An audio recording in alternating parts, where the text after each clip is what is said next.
this shit look fun to you? Nah, like genuinely, because if it does, your mental health concerns me. But aside from those two things, everything else in this game is just not good. I know that Dead Island 2 was trapped in development hell for about a decade, and it fucking feels like it. This actually feels like someone unearthed the game back from 2013. The game is dead. Does anybody talk about it? No. Does anybody care about it? No. And it's sad because this is supposed to be a sequel to a legendary franchise. The zombie got the physics of the bucket and the zombie. Basically, the bucket got stuck on the zombie's body, and it's just tweaking. Yo, give me a magnificent reason to play this game now. Come on, what is the Dead Island of Disappointment 2's magnum opus? Is it the drop kicking system that was better utilized, optimized, and had better hit detection in the games that came before it? Don't piss me off. The zombies nearby. What? What the hell? What the fuck was that? I was worried about this too because they were saying how new this system was, how no game has ever really done something like this. And I thought to myself, oh, that's cool, it's new, awesome. But it also means that it's not going to be perfect. Also means it's still in development technically, even though it's out. But yeah, overall, just not a very good game. Plugging Dead Island 2 into the moist meter, I'm going to give it a 55%. I didn't hate my time with it, but it really did feel dated, and it's a shame. 10 years in development and delivering a very lukewarm dish is always rough.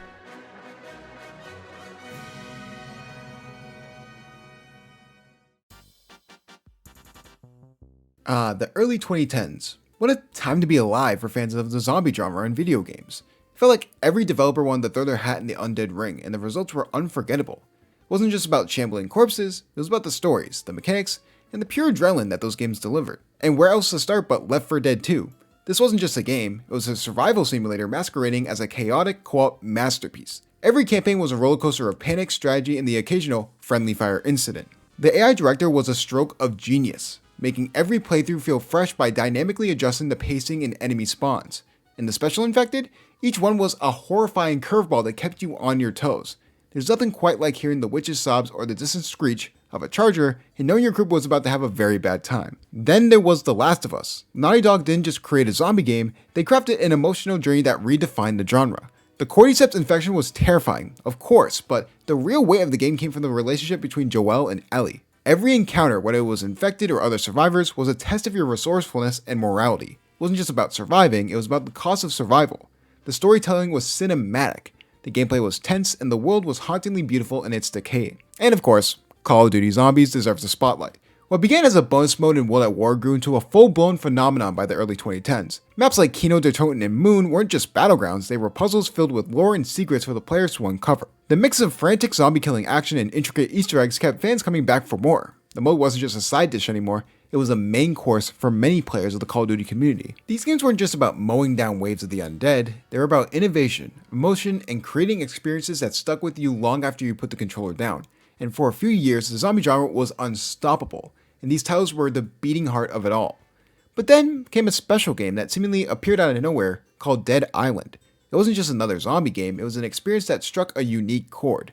That iconic trailer alone, heartbreaking, haunting, and utterly captivating, set the tone for what we thought the game would be, a deeply emotional, story-driven survival adventure. While the game itself leaned more into chaotic fun than heavy drama, it still carved out a place in the genre with its tropical setting, RPG elements, and melee-focused combat.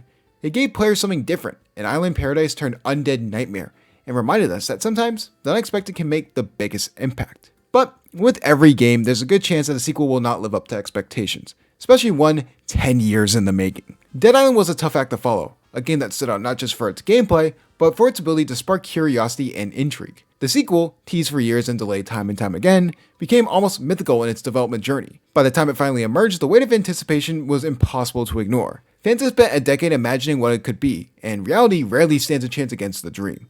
It's a cautionary tale in gaming. Sometimes, the longer you wait, the harder it is to recapture the magic of the original. But how did we get to this point in the first place? For that, we had to go to the beginning. But you know what you should have done at the very beginning of the video? Subscribed. Okay, I'm done being cringe. Let's get into the video. Dead Island, released in 2011 by Techland and published by Deep Silver, carved out its place in gaming history by blending elements of survival horror, RPG mechanics, and co-op gameplay into a zombie apocalypse, set in the backdrop of a tropical island gone wrong. What made it iconic wasn't just its gameplay, it's the way it resonated with players despite its flaws. Before the game even launched, there was Dead Island's reveal trailer that captured everyone's attention. The trailer told a tragic story of a family caught in the outbreak, shown in reverse and paired with a haunting piano scene. The emotional weight and raw visuals struck a chord with viewers, making it an instant viral hit. While the game itself didn't match the tone in the trailer, the buzz it created ensured the game's release was highly anticipated. When players finally got their hands on the game, they found a gritty, chaotic experience that emphasized melee combat. Swinging baseball bats, machetes, and improvised weapons at hordes of zombies from a first-person perspective felt visceral and satisfying. The stamina system added a layer of tension, as overexertion could leave players vulnerable. The RPG elements also stood out, with 4 unique characters, each with distinct skill trees, offering plenty of replay value. Weapon crafting became a highlight, allowing players to piece together deadly tools like electrified machetes or spike bats from scavenged materials. The fictional island of Benoi, with its sun-drenched beaches, luxury resorts, and lush jungles, was both beautiful and eerie. Exploring the island felt immersive, and the stark contrast between the paradise-like environment and the horrors of the undead created a memorable atmosphere. This setting of Dead Island made it stand out in a crowded zombie genre, where, for the most part, they wouldn't dive deep into the setting. And it's because, for the most part, zombie games really didn't dive deep into atmosphere, like Dead Island did. Of course, the game wasn't without its flaws. Bugs and glitches were common, the tone often shifted awkwardly between serious survival horror and over-the-top zombie action, and the story felt disjointed at times. Despite these issues, many players found the game's raw, unpolished energy to be part of the charm. The focus on gameplay, particularly its engaging co-op mode, overshadowed its technical shortcomings. In the years since its release, Dead Island has become a cult classic. Its emotional trailer, brutal combat, and unforgettable setting left a lasting impression on players, securing its place as one of the most memorable entries in the zombie genre. Though not perfect, it delivered an experience that resonated with fans and influenced countless games that followed. The original Dead Island was developed by Techland, a Polish game studio, and published by Deep Silver, a subsidiary of Koch Media, now part of the Embracer Group. Released in 2011, Dead Island quickly became a standout title in a crowded zombie genre.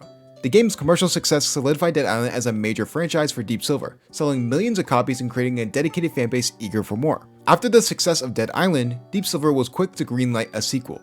However, Techland did not return to the project. Instead, they chose to focus on a new game that would eventually become Dying Light, which launched in 2015 under the publishing support of Warner Bros. Interactive Entertainment. Techland wanted to build upon the ideas introduced in Dead Island with a focus on more fluid movement and dynamic gameplay. Free running mechanics inspired by parkour became a core feature, as well as a tense day-night cycle that made nighttime gameplay significantly more dangerous. Their departure also stemmed from a desire for full creative control, something they couldn't achieve while working under Deep Silver's ownership of the Dead Island intellectual property. Deep Silver's decision to move forward with Dead Island 2 without Techland marked the beginning of a difficult development journey. The project was initially handed to Yager Development, the studio behind the critically acclaimed Spec Ops: The Line. Yager aimed to bring a new vision to the franchise, setting the game in the sun-soaked California teeming with undead and focusing on fast-paced, action-packed gameplay. However, creative differences between Yager and Deep Silver led to the project being cancelled in 2015, and Yager was removed from development. This decision had significant consequences for Yager, as the studio faced financial difficulties following the split. In 2016, Deep Silver entrusted the project to Sumo Digital, a UK-based studio known for its work on various games across multiple genres. While Sumo Digital made progress on Dead Island 2, the project remained in development limbo for years. By 2019, Deep Silver decided to shift the project internally to Dam Buster Studios, another subsidiary of Koch Media. Dam Buster Studios took on an enormous task of salvaging a game that had been through multiple developers and years of delays. And despite these challenges, they managed to complete and release Dead Island 2 in April of 2023, over a decade after the original game's release. The prolonged development cycle and constant shifts in creative vision left Dead Island 2 with a mixed reception. While it delivered on solid gameplay and a humorous take on the zombie apocalypse, many fans felt it struggled to live up to the legacy of the original or the sky-high expectations built over 10 years. The gap between the first game and the sequel had allowed the gaming landscape to evolve, with new zombie games like Dying Light setting a higher bar for innovation and immersion. Meanwhile, Techland's decision to pursue Dying Light proved to be a genius decision. The game was a massive success, praised for its engaging parkour mechanics, dynamic world, and cooperative gameplay. Its sequel, Dying Light 2: Stay Human, further cemented Techland's reputation as pioneers of the zombie survival genre. By breaking away from Dead Island, Techland was able to redefine the genre on their own terms, leaving a mark on gaming history. Dead Island 2 was a game with a lot of baggage. First announced in 2014, it became the poster child for development hell, passing through multiple studios: Techland, Yager Development, Sumo Digital, and finally Dam Buster Studios. After such a long wait, players were hoping for a groundbreaking experience, and instead, what they got was a polished but ultimately uninspired sequel that felt more like an artifact from the past than a bold step forward. One of the biggest knocks was its lack of innovation. Dead Island 2 leaned heavily on the tried and true formula of its predecessor, melee-focused zombie combat, looting, crafting, and light RPG mechanics. While the core gameplay loop was enjoyable, it didn't evolve much from the first game. Players quickly noticed how repetitive things could get, especially in the absence of meaningful progression systems or gameplay twists. The combat, while satisfying, couldn't carry the entire experience, and the humor, which leaned into campy one-liners and absurd scenarios, didn't resonate with anyone. The structure of the game also felt outdated. Rather than embracing the fully open world design popularized by games like Dying Light and Far Cry, Dead Island 2 opted for a hub-based approach. Players explored smaller, interconnected areas instead of a seamless map, which limited the sense of freedom and exploration. While this design choice may have been intentional to keep things focused, it felt restrictive to those who've grown to use the expansive worlds of modern games. This choice also meant that traversal mechanics like parkour or vehicles were minimal, which further limited the sense of immersion. The story was another weak point because Dead Island 2 didn't try to deliver a deeply emotional or thought-provoking narrative, instead relying on quirky characters and absurd scenarios. While this approach worked for some, many felt it squandered the opportunity to tell more of a compelling story in the zombie apocalypse setting. The characters lacked depth, and the overarching plot was largely forgettable, leaving players with little reason to stay invested beyond the gameplay itself. Timing was another factor that worked against the game. By 2023, the zombie survival genre had seen massive advancements. Games like The Last of Us delivered emotionally charged narratives, Dying Light redefined mobility and exploration, even smaller titles like State of Decay brought unique ideas to the table. While Dead Island 2 felt like a relic of the early 2010s, failing to differentiate itself in the market saturated with zombie games. Its co-op mode, while fun, didn't offer anything groundbreaking, and also it lacked replayability that modern multiplayer experiences demanded at that time. Technical issues didn't help either. While the game was relatively stable compared to many releases, bugs and performance hiccups still frustrated players. After waiting nearly a decade, fans expected a polished project, and any imperfections were magnified by the prolonged development time. Despite all this, Dead Island 2 wasn't a complete failure. It delivered on its promise of a flashy over-the-top zombie combat, and its vibrant, sun-soaked take on Los Angeles was a refreshing departure from the usual grim settings of zombie games. For those who just wanted a straightforward, fun zombie slaying experience, it delivered. But for many, the game's inability to innovate or justify its lengthy development left it feeling like a missed opportunity. Dead Island 2 wasn't a disaster, it was just painfully average. And after such a long wait, that wasn't enough. At the end of the day, a long development cycle is often a death sentence for a game, and Dead Island 2 is a perfect example of why.